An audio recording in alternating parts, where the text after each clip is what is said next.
siz bu arlıkta muş yol arkalı Amerika'nı korkutumen, çökütümen deyişiniz mümkün mü? Ya ki Amerika'da yani özgürlükle hoşamet kılımen, muhabbet izhar kılımen, seyretler ya bu da deyişiniz mümkün mü?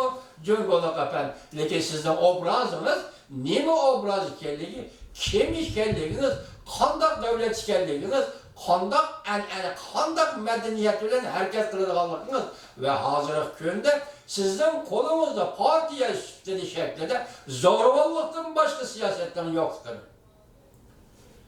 Hazır Şengal'da ne mi dedi? 40 yıllık sakçıları kurala Hong Kong ahalisinin dedi damlayıcın. Aynı çaldı Hitler'in Gestapo'su. Şengal Hong Kong sakçıları Gestapo'ya damlayıcın gaylandı. Halkın nezirden düştü. Şengal halk, Hong Kong halk kat'i niyet gel. Ahırka kalbine kol ve keldirmek için başka yol yok. Şu yerde ben başsızlığa ettim, Tayvan Prezident Sayın'ın tüyoksuzdu bu meseleye aralışıp kaldı. Meselenin rastı şunda aralışır. Başta etkanda gelir harbi hareket tanıyışı mümkün, siyasi hareket ayladı dep geldik siyalede.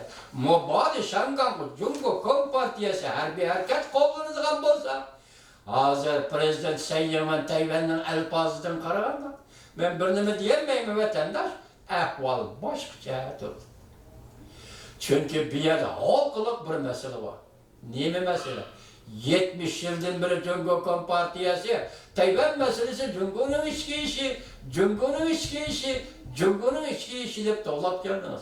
Hem de müşakkaten Tayvan, Şangay, Hong Kong vakalarına aralışıdığın bolsa, kandak buldu Cumhur'luk efendi, mana Cumhur'un içki işi diye, mındak.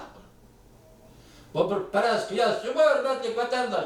Çünkü hazır mesele yetkizgen leksiyeli, şundak değildi. Her bir hareket ayrılış mümkün. Siyasi hareketle ayrılır. Hatta her bir hareket ayrılış mümkün. Reis nima prezident Tayvan'dan prezident oturuğa çıkıp dedi.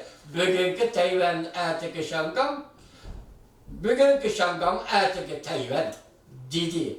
Demek aralaştı. Şundaklı bir yerde de uçturuşlu mesele ötken yetkizgen bu kadar bugün nime deydi?